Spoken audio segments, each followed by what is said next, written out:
안녕하세요 여러분. 세상 돌아보기입니다. 오늘은 26년 6월 27일이고 화요일입니다.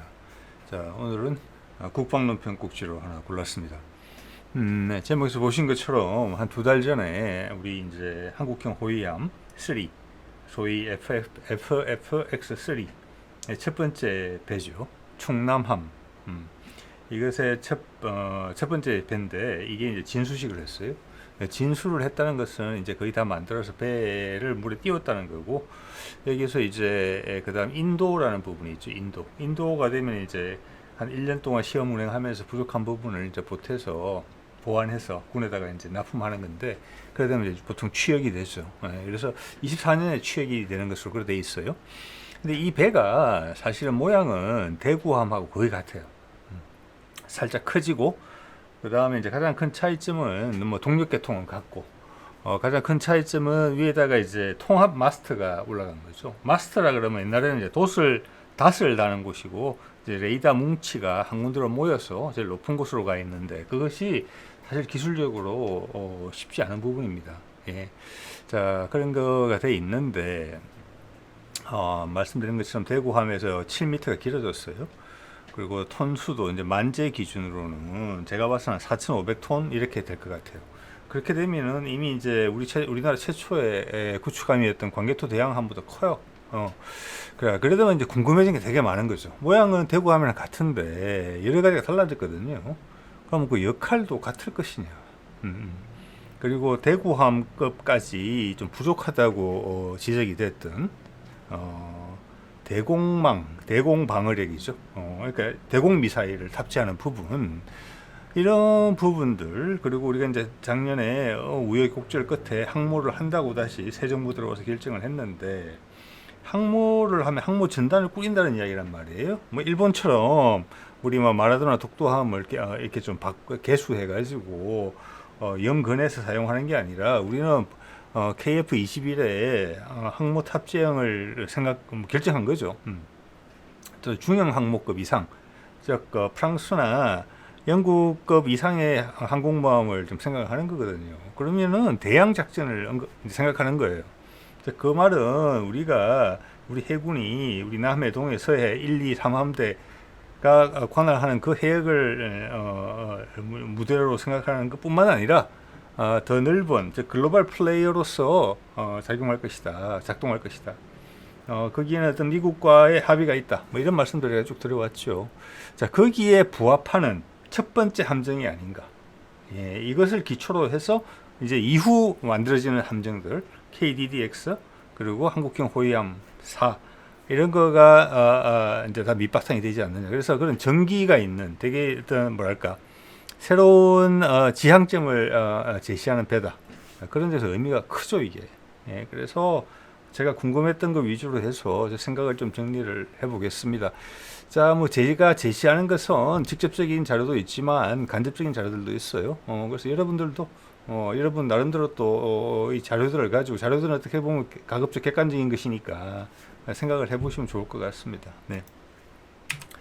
자, 그래서 이게 예전에 해군에서 제시했던 항모 전단의 컴퓨터 그래픽인데, 일단 항모가 저게 아니잖아요.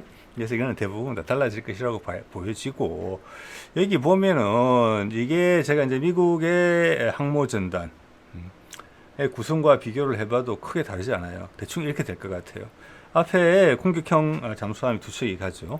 그리고 그 다음에 노란색으로 제가 표시했습니다. 그 다음에 제가 보기에는 세종대왕급이나 정조대왕급 두 척, 그리고 쭉 불려서 양쪽으로 두 척은 뭐 KDDX급, 그 뒤에 거는 제가 빨간색으로 표시한 거는 이순신급 내지는 이제 대형 호위함.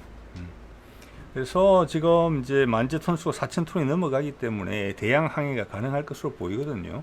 그리고 성능이란 면에서는 지금 이제 이순신급도 개량을 좀 생각을 하고 있지만, 함형이나 종합적인 이제 디자인이라는 면에서는 뭐 광개토에 대한 함뿐만이 아니라 약간의 개량을 거친다면은 이순신급도 대체할 수 있다. 저는 이렇게 봐서요. 제 개인적인 생각으로는 그런 게 배려가 된 디자인이에요, 지금.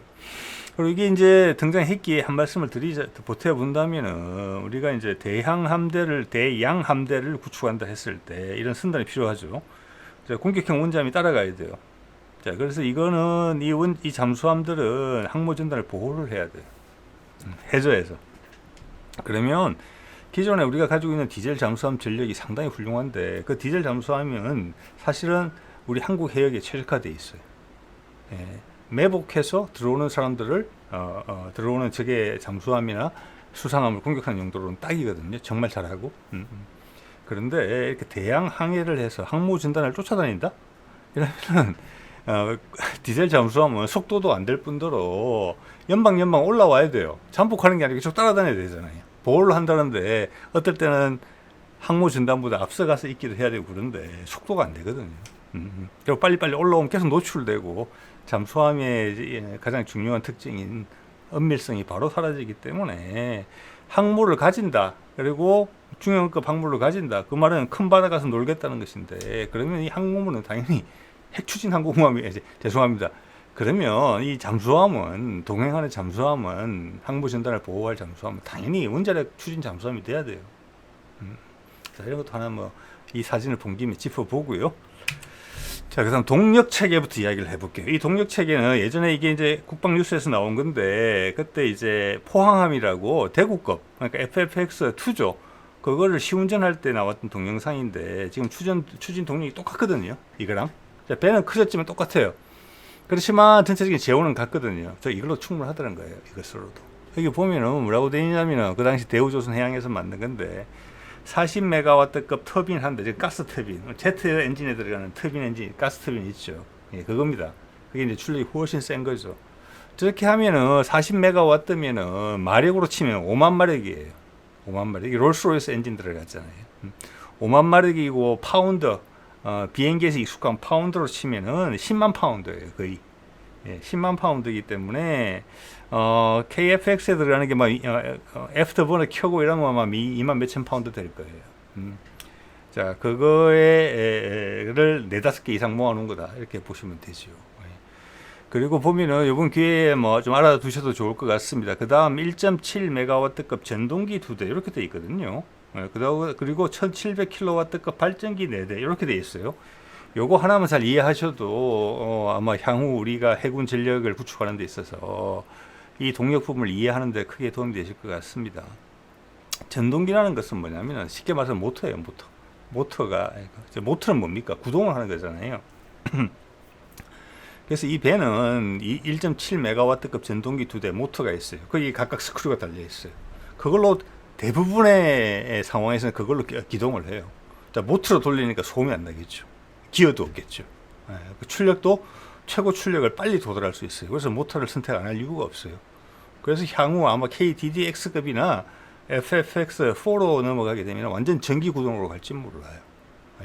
그럼 저기 필요한 전기는 누가 공급하느냐? 이 발전기 4대로 운영이 된다는 거잖아요. 이 발전기는 뭐냐? 12기통 MTU, 독일 MTU 디젤 엔진이에요. 저건 4대가 디젤 엔진이 도는데 그걸로서 구동을 하는 게 아니고 기아 막 물려서 클러치 물려서 그냥 그걸로 전기만 만드는 거예요. 여기서는 디젤 잠수함하고 되게 비슷해요. 여기까지만 보면 디젤 잠수함도 발전기 있잖아요. 그 엔진이 아니라 발전기거든요. 발전을 해서 거기는 물속에 있어야 되니까 배터리에 전기를 저장했다가 물속에 들어가면 그걸로 도는데 여기서는 배터리에 저장할 필요가 없잖아요. 그래서 저기 들어가는 디젤 엔진은 전동기 2대에다가 바로 전력을 공급해요. 그 용도고, 물론 함 내에 필요한 전기도 공급하죠. 함 내에서도 전기가 많이 필요하죠. 특히 A사 레이더 같은 경우는. 자, 그러면 가스 터빈 어디 쓰느냐? 가스 터빈도 사실은 발전소에서 전기 만드는 용도로도 써요.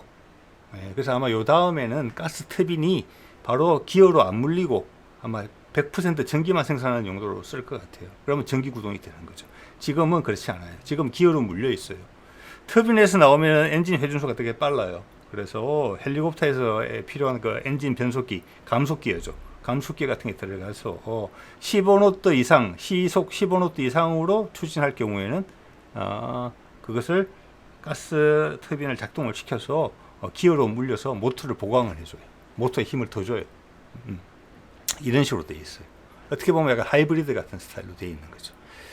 그래, 이제 그렇게 이제 이해를 해주시면 될 것 같고, 예전에 이제 그러니까 급기동할 때 가스터빈을 쓰는 건데 그때만 왜 그러느냐, 이거는 이제 연료 소모가 많거든요. 그래서 저게 이제 바로 가동이 안 돼서 사실 내가 필요해서 급하게 기동해야 돼서 엔진을 가스터빈을 켰는데 그게 체결이 잘 안 된다. 동력이 확 갑자기 안 올라간다. 시간이 몇 분 걸린다. 이런 문제가 지적이 됐었죠. 그런데 지금도 이제 똑같은 체계를 쓰는 거 보니까 그간에 그런 문제는 해소가 됐다. 이렇게 생각할 수 있는 것 같아요. 안정화됐다는 거죠, 기술이. 그 부분이. 자, 구동 문제는 이 정도로 말씀을 드리고요. 그다음 이제 가장 큰 특징이 복합 센서 마스터 이건데, 여기 보면 S밴드가 들어가죠. S밴드가 들어가고, 그다음 적외선 탐지 추적 장치. 이거 보시면은 그냥 KF21하고 비슷하다고 보시면 돼요. KF21도 거기는 X밴드, A사 레이더가 들어가고, 적외선 적외선 탐지 추적 장비 IRST도 국산화시켜서 들어가잖아요. 그거랑 같은 거예요. 근데 이제 사면으로 됐다. 고정이 돼 있다. 돌지 않는다. 대구급에서도 A사 레이더였어요. 그렇지만 돌았어요. 이렇게. 돈다는 것은 뭘 의미하느냐. 각도가 제한되어 있어요. 아무리 빨리 돌아도 한 바퀴 돌아오는 동안 깜빡 하게 되어 있어요. 놓치는 거죠, 그 신호를. 그래서 요즘처럼 함정을 공격하는 초음속 미사일들이, 또 항공기도 마찬가지고 스텔스성이 올라가고 속도가 빨라지고 있는 마당에 그것도 위험 요소가 되는 거죠. 그래서 항상 켜져 있는 거죠. 사면으로 다 하니까. 근데 이렇게 되면은 서로 상호에 이제 전파 간의 간섭이 있고 이런 부분을 세밀하게 조정을 해줘야 돼요. 그래서 사실은 미국도 이걸 구현을 못 하고 있어요, 지금. 그들도. 그래서 따로따로 쓰고 있잖아요, 지금. 그래서 탐지 레이더, 추적 레이더 이런 걸 따로 쓰고 있어요. 심지어는 뭐 미사일을 유도하는 일루미네이터라는 따로 또 레이더를 또 하나 쓰기도 하죠. 뭐 레이더라고 부를 수 있는지는 모르겠습니다만, 이걸 구현한 곳은 지금 유럽 쪽하고 러시아 구현했어요. 우리가 올라탄 거예요. 미국도 기술력이 있습니다. 근데 그 각각의 기술력을 가진 회사들이 나누어져 있어서 그것을 하나로 엮어내지 못하고 있는 거죠. 어쨌거나 못하고 있어요. 나라 전체로 봤어요.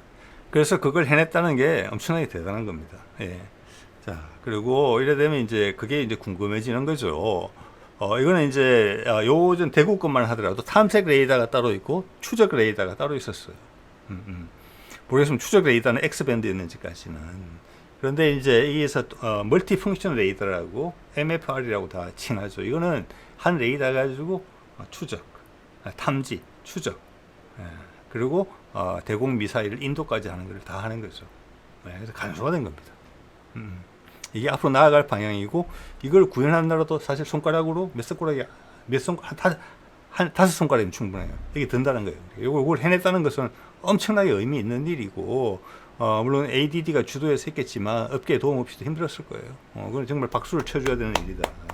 한 단계 완전히 올라섰다. 그것도 A사 형식으로 구현을 해냈기 때문에.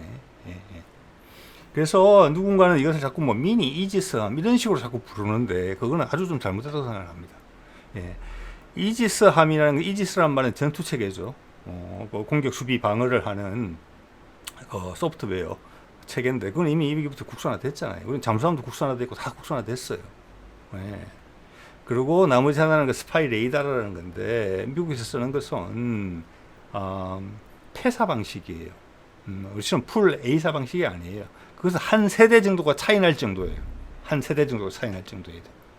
그래서 예전에 초창기 등장했을 때는 엄청난 레이더였지만, 지금은 A사 레이더와 폐사 레이더는 기본적으로 한 세대 차이가 나는 거예요. 그래서 미니 이지스함이라고 부르는 거는 어떻게 보면은 뭐라고 할까, 적절치 않은 거라고 저는 그렇게 생각을 합니다. 아마 개발진들도 그렇게 생각할 거예요. 자, 그러면 이제 레이더의 가장 중요한 것은 탐지 거리라는 것인데, 볼게요. 추정이에요. 이제부터는 이제 다 비밀이죠. 너무 바깥에 공개될 리가 없죠. 그걸 알고 있으면 간첩이죠. 간첩은 이렇게 공개적으로 이야기 안 하겠죠. 여기 보면 이거 한화 시스템, 저 레이더도 한화 시스템에 했어요. 충남함에 들어가는 것도, 이거 보면 지금 이제 천궁2 개량형 레이더, 천궁2가 나왔지만 그 레이더를 개량하고 있다. 그래, 개량 레이더는 A사 방식이다. 기존의 천궁의 레이더는 아마 그 기술적인 원료는 러시아로 보이고, 그게 지난번에 UAE에 수출할 때 UAE가 우리는 A사 레이더로 할래. 그래서 A사 레이더를 가져갔단 말이에요. 그래서 그 용으로 겸사겸사 개발하고 우리도 이걸로 갈아탈 것 같아요.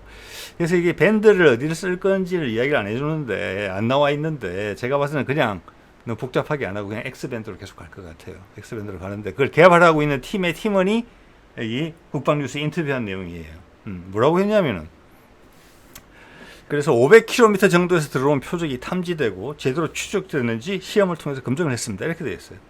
네. 천궁2의 A사 방식의 차세대 레이더는 그 차에 싣고 다니는 거잖아요. 이게 뱅뱅뱅 도는 거. 그게 탐지 추적이 500km에서 된다는 거예요. 이건 당연히 멀티펑션 레이더란 말이에요. 다기능 레이더이기 때문에 유도도 된다는 거예요. 예. 최소한 500km 된다는 거예요. 탐지 추적이. 그런데 지금 오늘 소개해드리는 충남함은 S밴드 레이더거든요. 이 그림이 이건데 제가 봤을 때는 크기가 단면적이란 부분에서는 비슷해요. X밴드 레이더랑. 그런데 S밴드이기 때문에 이거는 장파장이에요. X밴드보다 이거 더 멀리 가요. 기본적으로. 네. 그리고 이거는 함에서 전력을 공급받기 때문에 차량에 장치돼서 옆에 있는 발전 차량에서 전기를 공급받는 것보다 훨씬 강한 출력을 쏘아줄 수 있어요. 레이더에. 그래서 제가 봤을 때는 이건 500km 훨씬 넘는다. 탐지 거리가. 500km 훨씬 넘는다. 이때 추정입니다. 예. 그렇지만 그건 되게 타당한 추정이라고 생각이 들어요. 그래서 이 레이더는 어디서 왔느냐? 이 계획은 우리 이제 천궁2 레이더 개량안보다 오히려 빨리 나왔을지 몰라요. 저기 FFX에 대한 계획이 탐색 개발이 완료된 게 2020년도 되거든요. 자, 그래서 이 레이더는 뭐냐? 제가 봐서는 LSAM용 레이더 개발한 거 있죠. 그 S밴드거든요. 그걸 기반으로 만들었다고 그래 봅니다. 그럼 딱 맞아요. 뿌리가 천궁2 레이더 X밴드 그기가 아니라 이건 LSAM용 레이더. 그때 아마 기술이 겹쳐지고 있었을 거예요. 시기가. 그래서 요거는 이제 호위함의 작전 부여된 작전 요구 성능에 부합하는 정도로 탐지 거리가 설정됐을 거예요. 이것은 작은 배라도 무조건 멀리 보면 좋겠지만 그게 그만큼 전력을 많이 소모하는 거거든요. 그러면 함 전체 규모가 커져야 되는 부분이 있어요. 그래서 여러 가지 고려가 되는 부분이에요. 함에 요구되는 성능, 함의 역할에 대해서 거기에 맞춰서 된 거라고 봐요. 그래도 500km는 훨씬 넘을 거라고 그렇게 봅니다. 자, 이거에 기반으로 같이 KDDX에 들어가게 되면 KDDX는 우리나라의 최고의 구축함이 될 거란 말이에요. 세종대왕급을 제치고. 그러다 보면 그거는 거기에 요구받는 탐지 거리가 있을 거고 그 탐지 거리가 필요한 무기 체계가 들어갈 것이고 그런 것들을 다 지탱할 수 있는 에너지 소스, 전력을 생산할 수 있는 설비가 구비가 돼야 돼요. 배가 커지는 거죠. 그렇게 보시면 될 것 같아요. 그래서 제가 생각하기에는 500km는 분명히 넘어간다. 그러면 우리가 현재 보유하고 있거나 개발하고 있는 대공 미사일을 어떤 걸 쓰든지 상관없다. 우리 뭐 동해, 서해, 남해에서는 아무 상관없다. 이런 생각을 이제 해보게 되지요. 그래서 예전에 소개해드린 건데 2022년 3월 25일 142의 방추위에서 KDDX용 함대공 유도탄 2, 즉 LSAM을 해상화하는 것을 사업을 시작했어요. 한다고 하고 있겠죠. 제가 봐서는. 이거 하고 지금 LSAM3, LSAM이란다. 저기 FFX3 충남함하고 상관이 있다. 저는 그렇게 보는 거죠. 자, 제가 왜 그렇게 생각하는고 하니 이런 부분 때문에 그래요. 우리나라 지금 제가 몇 개 봤는데 충남함에 관련돼서 뭐 국방부에서 하는 거 그리고 뭐 기자들이 하는 거 봤는데 충분치가 않다고 생각이 들었어요. 많은 부분이 부족하다.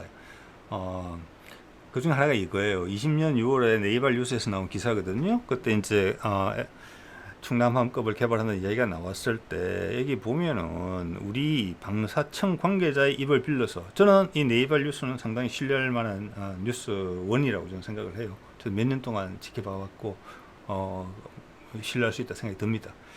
여기 보면 방사청 관계자의 말을 빌려서 이렇게 이야기를 하고 있어요. 제목을 제가 좀 이따가 한글로 다시 넣어야 되겠네요.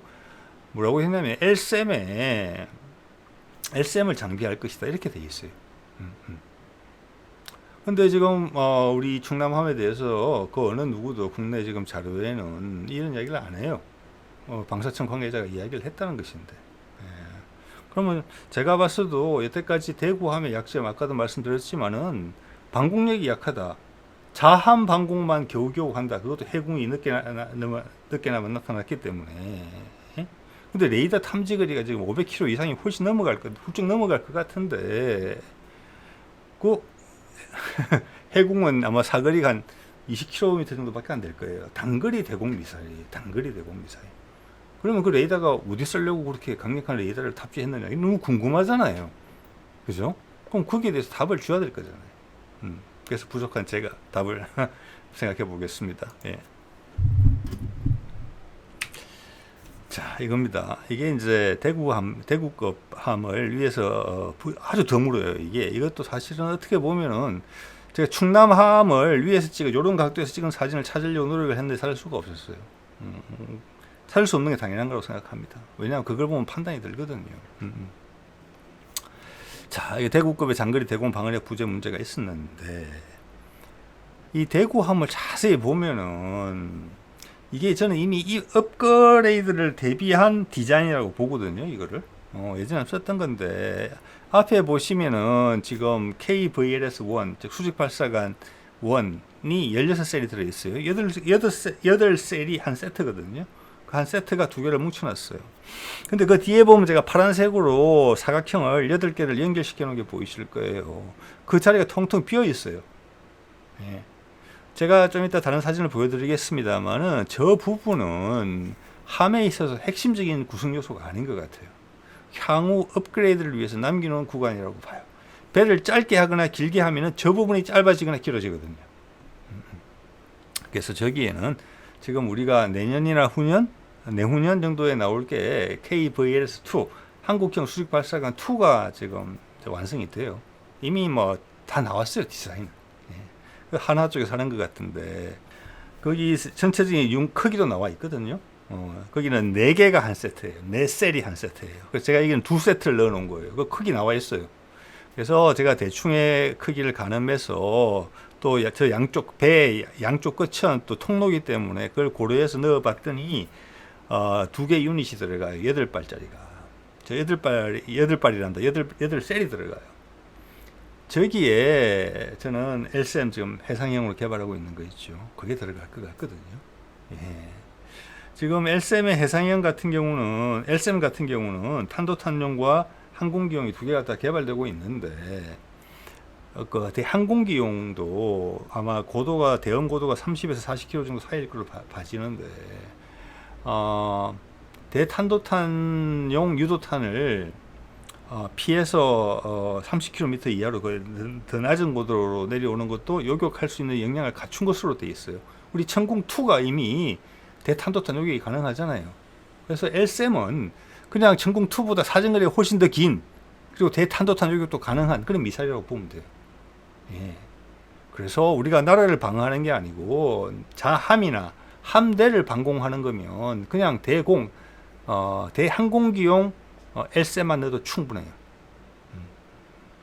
자, 그러면 그것은 우리 해공이 기존 수직 발사관 1에 4발씩 들어가거든요. 예, 4발씩 들어가는데 LSM은 해공보다 크죠. 그래서 저 더 큰 게 나왔죠. KVLS-2가.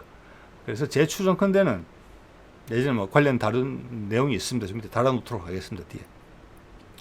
KVLS-2 한 셀에 LSM이 4발씩 들어간다. 대항공기용은. 그렇게 봅니다. 그래서 그 LSM의 셀 크기, 그게 지금 안 나와 있거든요. 어디에도. 제가 보기에는 80cm 오락가락 할 것 같아요. 직경이. 기존에는 53.3cm거든요. 예. 그래서 거기에 해공이, LSM이 4발씩 들어간다. 이렇게 봅니다. 자, 그래서 저기 8셀이 들어가게 되면은 거기에 48, 32, 32발의 대공 미사일이 들어갈 수가 있어요. 당연히 저기 더 커진 수직 발사관은 대공 미사일 용으로만 쓰는 거 아닙니다. 당연히. 예. 중국에서 예에서 보시다시피 지대함으로 개발되어 있는 탄도탄들을 크기를 줄여서 함정에서 싣고 있거든요. 그래서 그들도 80cm, 82cm 이런 정도의 직경을 가지고 있어요. 그게 탄도탄을 넣어요. 예. 우리도 그런 식으로 갈 걸로 봐져요. 극초음속 미사일. 예. 이미 이제 등장한 초음속 미사일 같은 경우는 기존 KVLS-1에서 충분하다고 봅니다. 그래서 여러 가지 목적으로 쓰는 거예요. 향후 수십 년간 우리가 개발하고자 하는 미사일들의 크기는 여기에 맞춰져 있는 거예요. 그래서 방공 미사일이 32발이 들어갈 수 있다. 대구급도. 그리고 레이더가 따라서 개선이 되겠죠. 뭐 지금 레이더를 써도 돼요. 자한 방공에 이제 흘러넘쳐요. 그러면 LSM이 있고 첫째 방어막, 그 다음 해공이 있고, 더 가까이 다가오는 것은 CIWS가 있는 것이죠. 자, 그래서 이번에 이 대구급과 비교를 하면 충남함은 길이가 7m가 길어져요. 7m가. 예. 근데 제가 지금 파란색으로 8개 표시했는데 저게 가로가 길이가 얼마냐면 2.4m예요. 그러니까 저기서 가로로 2.4m만 더 확보를 하면은 8개 셀을 더 넣을 수 있어요. 그러면 LSM으로 치면은 32발이 64발이 되는 거예요. 그러면 호위함으로서 흘러넘친다. 다른 용도로 충분히 쓸 수 있다. 예. 이 이야기를 네이발 뉴스에서는 20년에 이미 우리나라 관계자 이야기 입을 빌려서 했어요. 그럼 우리 충남함이 방공함이냐? 그리고 이제까지 사람들이 궁금해했는데 대구급은 대공 방어력이 떨어진다. 그럼 그거에 대한 답을 찾기 위해서 이 함을 키우면서 뭐 어떤 걸 반영했느냐? 당연히 궁금한 거잖아요.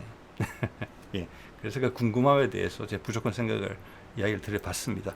2.4m만 더 확보되면은 전체 길이가 7, 8m 넣는데 그 중에 2.4m를 여기 할애할 수 있으면은 32발이 된다. 64발이 된다. 물론 여기다가 이제 KVL에서 원을 더 넣는다면 함의 특성에 따라서 여기 추가로 더 들어갈 수 있겠죠. 네. 자, 그래서 이걸 뭘가 확인이 되느냐 하면은 이게 이제 필리핀의 호세 리잘함이라고 우리 거를 이제 뭐 제가 봤을 때는 기본적으로 인천급을 가져가서 전체적인 디자인은 약간 대구급 이렇게 해서 만든 건데 여기 보시면은 우리 이제 VLS를 장착하는 부분이 지금 상당히 짧게 돼 있어요. 네, 물론 폭도 살짝 더 작습니다. 함이 작거든요. 이거는 함이 작은데 저 저기를 줄일 수 있다는 것은 제가 아까 말한 추정이죠. 함의 핵심적인 부분이 아니다. 여유 공간으로 놔둔 것이다. 미래의 업그레이드를 위해서 그런 것들이 어느 정도 이해가 되는 부분이에요. 그리고 이제 우리가 태국에 수출한 거 그거는 대구급 함 거의 같은 걸 수출했어요. 근데 뭐 레이더나 이런 것은 태국이 원하는 대로 다른 나라가 들어갔는데 거기는 우리 대구급 함 저 위치에 우리는 수직 발사관이 16개가 있는데 태국 것은 8개밖에 없어요. 제가 휑해요. 거기는 향후 업그레이드를 하겠다는 거죠. 자, 그래서 이번에 충남함은 이런 사진을 구할 수가 없다. 그렇지만 그쪽 공간을 충분히 확보했을 것 같다. 예. 제가 봐서는 2.3m 이상은 확보를 했을 것 같다. 그래서 대공 미사일을 넣을 수 있는 자리를 2배로 늘렸다. 그러면 64발이 된다. 64발이면 제가 봐서 호위함급에서는 충분하다. 흘러넘친다. 네.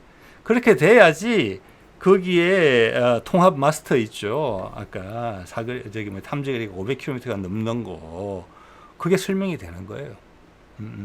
그 정도는 돼야지 설명이 됩니다. 대탄도탄 조경영도 당연히 가지고 있고. 네.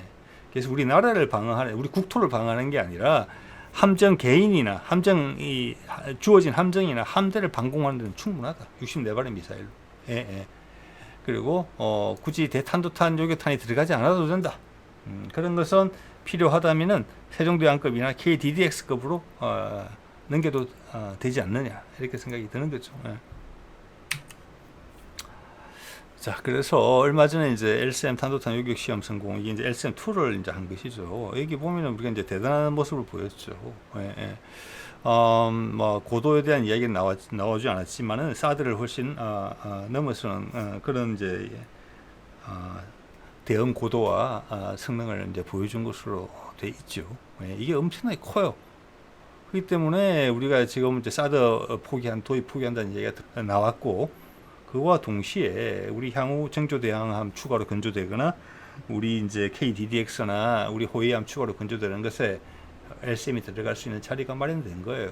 이 관여하신 연구자나 엔지니어 분들은 전부 다 엄청나게 큰 박수를 쳐드릴 일이고, 여기에 대해서 이제 외국과 방산업체랑 연계가 돼서 특히 레이션이 관심이 많았을 것 같은데 제가 봐도 아스트도 이스라엘 아스트도 레이션하고 상관관계가 좀 있거든요.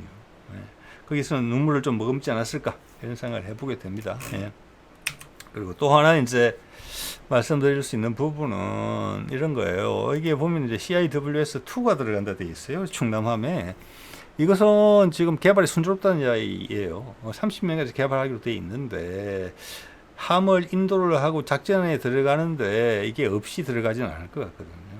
취역을 하게 되면은 모든 전투 구성품이 완비된 상태인데 이거 해야 되는데 이것도 그만큼 준비가 다 됐다 이렇게 봐줘요 저는.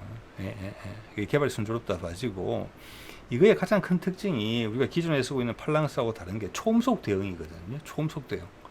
이게 큰 단초가 돼요. 우리 주변에서 함정을 공격하는 대한 미사일의 초음속이 현재 가능한 나라는 중국, 러시아밖에 없어요.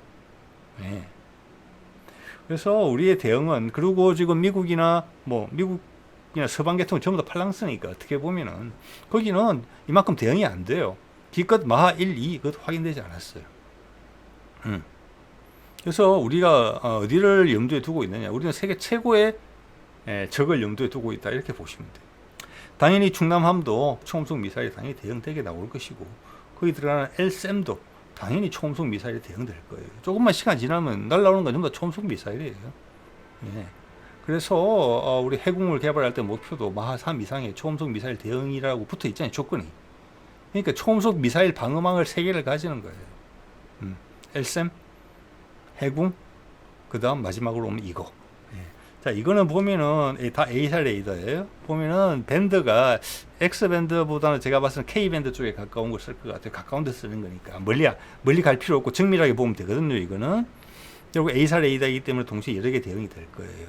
그래서 A사 레이더 탐색 추적이 있고 보통 즉 대한 미사일이 날라오면은 주위에 이제 레이더망 저게 레이더 반사를 저게 레이더 추적기를 헷갈리게 하는 뭐 이렇게 알루미늄 가루 같은 걸 뿌리고 또 전자전을 수행하고 그래서 우리 같은 이런 이제 CIWS의 레이더망이 원활히 운용되지 않을 가능성도 있어요.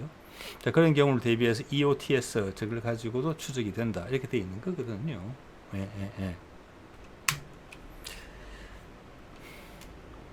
또한 사전에 몇 발을 맞아가지고 기존 함의 전투 체계가 망가졌다. 그래서 거기에 연동이 끊어졌다. 그러면 얘가 독자적으로도 대응을 또 할 수 있어야 되는 부분도 있겠죠. 자, 이렇게 보면은 이제 이거는 마하 4 이상의 대응을 하겠다는 것이고 동시 추적 가능 표적이 기존의 외국산이라는 것은 제가 봤을 때는 팔랑스를 이야기하는 것 같습니다. 마하 1이 상한선이고 개선형인가? 예, 제가 그럴 수 있다고 봐지고 또 동시 추적 가능 표적도 4개 거기다 20mm 탄이잖아요. 맞고도 들어온다는 거죠. 우리는 30mm 탄이죠. 15개에서 20개. 이것도 1번 통과하고 2번 통과하고 3번째 오는 거죠. 자, 이게 보면은 제가 이걸 쭉 추적하면서 보건데 역시 한화에서 개발 중인 KDDX용 통합 마스트를 보면은 거기는 S밴드 더하기 X밴드도 있어요. 그 X밴드는 그들의 말에 따르면은 KF-21에 들어가는 거랑 똑같은 게 들어간다 이렇게 돼 있어요. 그래서 그런데 호위함은 S밴드 갖고 다 되거든요. 탐지 추적까지. 초저공으로 날라오는 저게 초음속 대한 미사일까지 대응이 돼요. 그러면 KDDX는 왜 X밴드를 왜 가지고 있느냐 이런 생각을 해보게 돼요. 추가로 필요가 있으니까 가지고 있는 거거든요. 그래서 제가 추정컨대는 이런 생각을 하게 돼요. 호위함 같은 경우는 자함 정도 지키면 되고 또는 대함 방공망에 함대 방공망에게 편입이 돼서 즉 항모 전단처럼 이렇게 따라가는 경우에는 대함 미사일 캐리어 역할을 해줄 수 있어요. 그때는 다 뭐 이렇게 연동이 돼 있을 수 있잖아요. 그래서 그런 식으로 어느 부분까지는 통제를 더 큰 함정에 맡길 수 있게 그렇게 돼 있는 것 같아요. 이제 추정입니다. 예를 들어서 세종대왕급이나 KDDX급에.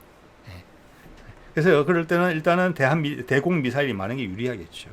대신에 KDDX급이면은 전체 대함 방공망을 조절할 수가 있어야 돼요. 나뿐만이 아니라 함대 전체를 방어해 줘야 돼요. 내가 지시를 내려줘야 돼요. 그래서 S밴드 하나만으로도 충분하지만 더 가까이 있는 물체를 더 따로 확실하게 잡기 위해서 X밴드를 추가로 가지고 있는 것 같아요. 내 함정, 자신의 함정 하나만을 지키기 위해서는 S밴드로 충분했는데 왜 호위함이 그렇게 하니까 나뿐만이 아니라 주위에 넓은 지역에 흩어져 있는 항공모함이죠. 특히 보호할 대상이 항공모함을 지키기 위해서는 근거리 뭐 X밴드라고 하더라도 KF-X용이면 뭐 수백 킬로는 가는 거거든요. 그래도 그 용으로 따로 된 거를 이원화시켜서 가지고 있자. 더 면밀히 지키기 위해서. 다른 함정을 통제하기 위해서. 나한테 따라붙는 그저 무장 체계한테 배정을 해주기 위해서 따로 레이더를 하나 만들자. 가까운 데 전용으로. 그리고 그것도 통합 마스터에 넣자. 이렇게 해석이 돼요. 자, 그리고 또 이제 이게 제가 예전에 제가 한번 썼던 건데 세종대왕 배치 1 왼쪽에 보면은 여기는 배가 크고 높으니까 KVLS1을 납작하게 그냥 갑판 높이로 해도 충분해. 밑에 공간이 충분히 나오는데 이게 한 7, 8m 정도 될 거예요. 한번 볼까요? 잠깐만. 예, 그렇네요. 7, 8m 가까이 되네요. 그런데 KVLS2는 이게 한 10m 가량 돼요. 한 3m 정도 더 필요해요. 정조 대왕함은 지금 이제 진수가 됐는데 저게 보면 위에가 툭 튀어나왔어요. 앞에가. 그런데 들어가는 수직 발사관은 KVLS1이거든요. 이거 뭘 의미하는 거겠습니까? 높이가 2, 3m 정도 높아진 걸로 추정이 되는데 이거는 향후에 우리 KVLS2가 준비가 되면 그리고 LSM이 준비가 되면은 그것으로 바깥 끼우겠다. 그 바깥 끼우는 것을 최소화하겠다. 비용을, 그 번거로움을 배에 부담 없이 할 수 있게 쏙 빼고 쏙 끼워 넣으면 될 수 있게 미리 높이를 확보해 놨다. 이런 말씀을 드린 바가 있어요. 그래서 정조대왕급 용으로 우리가 지금 SM6를 좀 도입하는 것으로 되어 있는데 그거는 어떤 1차적인 수준으로 머무는 게 아닐까. 배가 배치됐을 때 미사일 없이 배치될 수는 없잖아요. 그래서 그 용도이다. 그렇지만 향후 우리께 준비가 되면 우리 걸로 좀 더 갈아탄다. 수직 발사관부터 그리고 미사일까지. 그리고 이제 이런 세종대왕급이나 이런 건 좀 개조가 좀 필요하겠고 또 KDX급은 덩치가 있기 때문에 특히 세종이나 정조급은 향후 이제 한국형 수직 발사관 2가 들어가게 되면은 그리고 레이더 탐지 거리가 특히 KDDX 같은 경우는 엄청나질 걸로 봐지거든요. 지금 뭐 충남함급만 해도 좀 500km가 넘을 걸로 보이잖아요. 그러면 1000km 혹시 넘어간다고 봐야 돼요.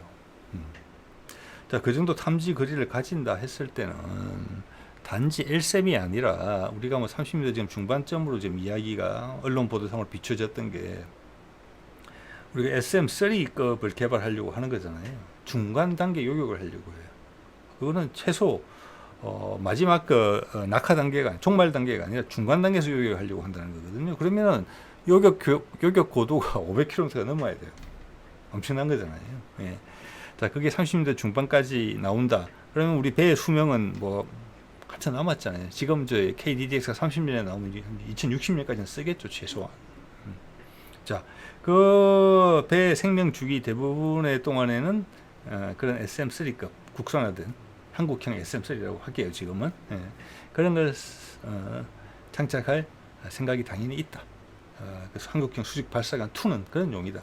그리고 장거리 극초음속 또는 탄도탄용, 탄도탄, 대함 탄도탄이든 대지 탄도탄이든 그것을 실으려고 한다. 그래서 그거는 뭐 중국도 이미 시현하고 있는 바기 때문에 우리도 그런 목표를 가지고 있고 지금 세종급이나 KDDX급은 그 정도까지 다 염두에 두고 있다. 예전에 한때 나왔던 알스날 10이라고 그러나요? 탄도탄 가득 실은 배. 그런 역할을 수행할 수 있게 돼 있다. 말씀드린 것처럼 항모 전단이 나온다는 것은 우리가 원자력 추진 잠수함을 당연히 가지게 된다는 의미라고 말씀을 드린 바가 있고, 그래서 이전까지의 전형적인 서방군에서의 구축함의 역할이든 반공 구축함 역할, 함대를 보호하는 그 역할은 호위함급에서 많이 맡겠다. 그래서 호위함급에다가는 KVLS2를 아주 공간 효율적으로 많이 넣을 수 있는 그리고 그렇게 업그레이드 할 수 있는 배려가 들어갔다. 이런 내용으로 봐집니다. 예, 뭐 제 생각이죠. 오늘은 이 정도 하겠습니다. 네.